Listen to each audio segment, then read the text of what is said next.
Karma means action. Whose action? My action. Whose responsibility? My responsibility. Karma is the most dynamic way to exist in the sense. Karma essentially means, when you say, my life is my karma, it means my life is my making. Karma means it is the residual impact of all the actions that you perform. Karma does not mean that you did good or bad, it's not about good and bad karma. It is just that everything that happened to you in terms of thought, emotion, action and energetic reverberations, the residual impact is there as memory. When I say memory, your existence itself is memory. Without fear and guilt, there is no nothing. Without reward and punishment, there is no nothing. This fundamentally drips down from the fundamental idea of heaven and hell. If you are good, God will send you to heaven. If you are bad, He will send you to hell and burn you there forever. We must understand, however individual people might have tried to use it, karma is not about control, karma is about liberation. Only when you talk about mukti, we talk about karma. We don't talk about karma about heaven and hell. Karma means my action, my responsibility, my life is my making. So if you understand this, you will not be controlled from outside, you will be liberated from inside. When I say action, as you sit here, your body is doing certain functions, which is an action. Your mind is doing certain type of actions, your emotions are doing certain other types of actions, and your energetic body is doing another kind of action. So there are four dimensions of activity going on within you in wakefulness and sleep. But if you take just wakefulness, let's say from the moment you got up to this moment, how much has happened in body, mind, emotion and energy, and how much of it is conscious? If you look at it, for almost every human being, it's way below 1%. If we want to understand the consequence of this, let's say you get onto your bicycle and you want to ride for 10 minutes. In this 10 minutes, 9 minutes you close your eyes and ride. Well, we know where to pick you up, all right? So this is what it means. Right now, people feel that life is hitting them from various… they don't know from where. They think somebody from up there is slapping them in the face. Destiny means people who believe that they can go where they want to go. If a destination means I'm going somewhere, when you leave your destiny from your hands and think it just happens to you, we can call that fate. When destiny is not handled hands-on, then it becomes fate, or you become fatalistic from that. Karma means, till now what has happened? See, you cannot change yesterday's karma. Today you can only experience, tomorrow you can craft.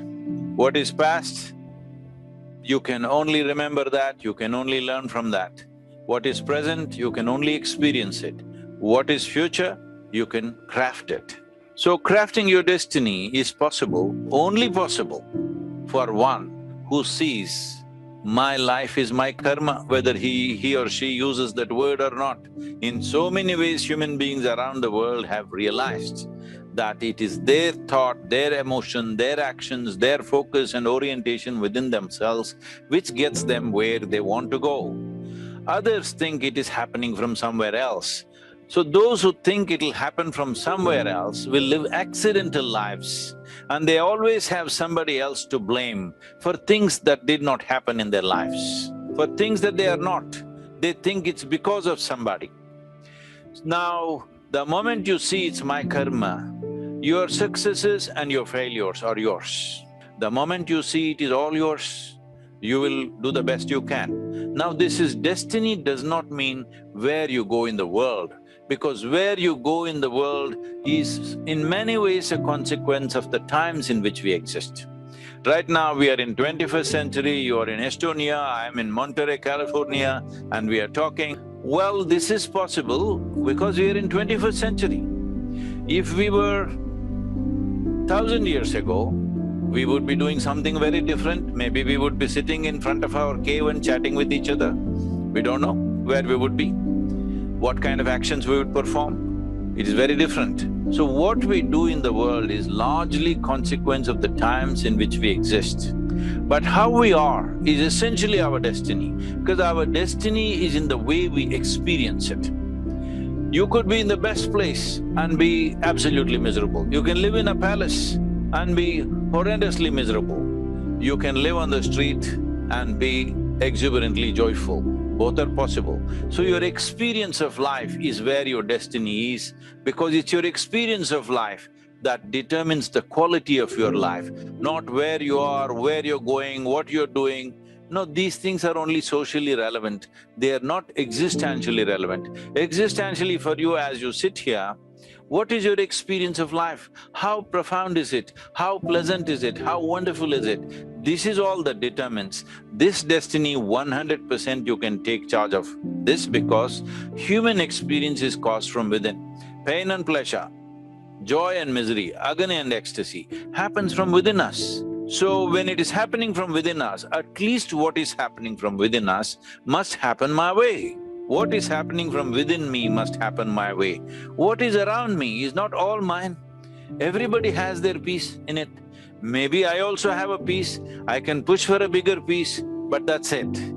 There is never going to be any time for any human being where the external situations will be 100% the way you want it. It never ever will happen.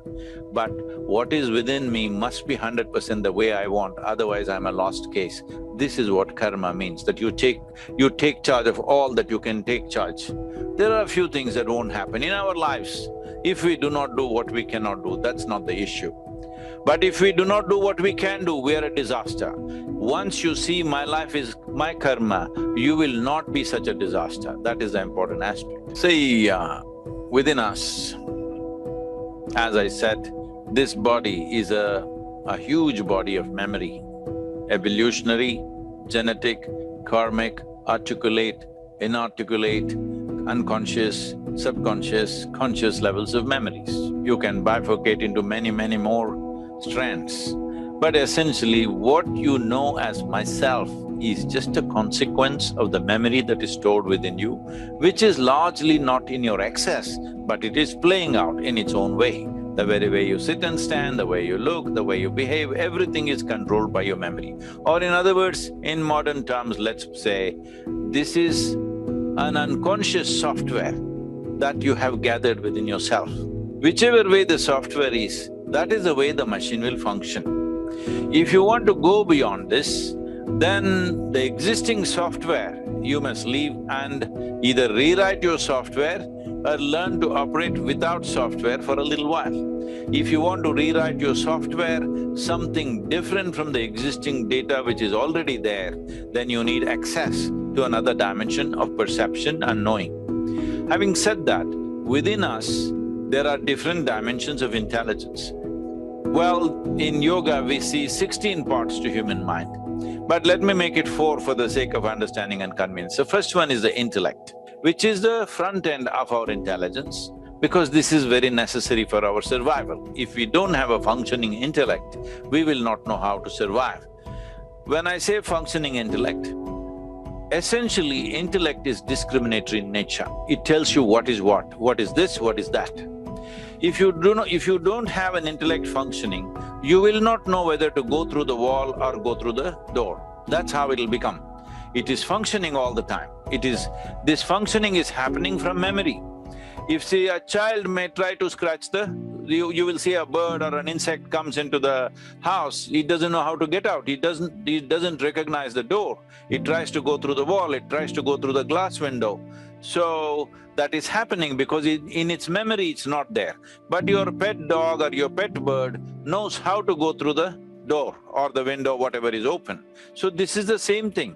Without data, your intellect cannot function. So anything that functions with data is a limited possibility, that it is functioning within those limitations. Memory is hugely empowering on one level, but it is also a boundary. That now I've seen you, if I see you again, oh, this is my friend Vishen, okay? Suppose you're not in my memory, I look at you and think, oh, who is this stranger? So memory is also a boundary line, which most people refuse to cross. So whether you read 1 or 10 or 1,000 books, you're only building memory. If you operate within this memory, you're operating within your own self-imprisonment that you have caused to yourself. So you are a human being, you are this person, all this is based on evolutionary memory, karmic memory, genetic memory, and variety of other levels of memory. We classify memory as 8 different dimensions of memory. All these memories put together, you sit here and you may not remember all of them, but they have a role to play. For example, let's say 25 generations ago, how your great-great-great-grandfather looked, you do not know, but his nose could be sitting on your face right now. Even your skin tone remembers how your forefathers were 1,000,000 years ago. It is this bank of memory which makes you who you are, and all of that, or not even a minuscule of that, is actually in your conscious memory. The residual impact of this is playing up as tendencies within you. If you do not overcome these tendencies, or if you do not rise or transcend above these tendencies of karma, then all that will be happening is past will be repeating itself. The dead are living through you. If you want a life of your own, if you want to be a fresh life here, it's important that you enjoy the richness of your karma. At the same time, you're able to stay above that. You're able to use this to enhance, the quality of your life, but you don't allow it to seep into today. Because if it seeps into today, you have no life. Your parents, your grandparents, your forefathers will start living through you. This is very important that you understand and accept karma for what it is, at the same time you create a little space from it. We have been telling people that everything is managed from up above. Well, the coming generation of people once again have come to a place, the ancient generations knew this very well, but once again, after many centuries, the coming generation of people, I don't think anybody of the next generation want their life to be managed from heaven. They want to be in charge of their lives. If they want to be in charge of their lives, it's most important to understand that there is something called as karma.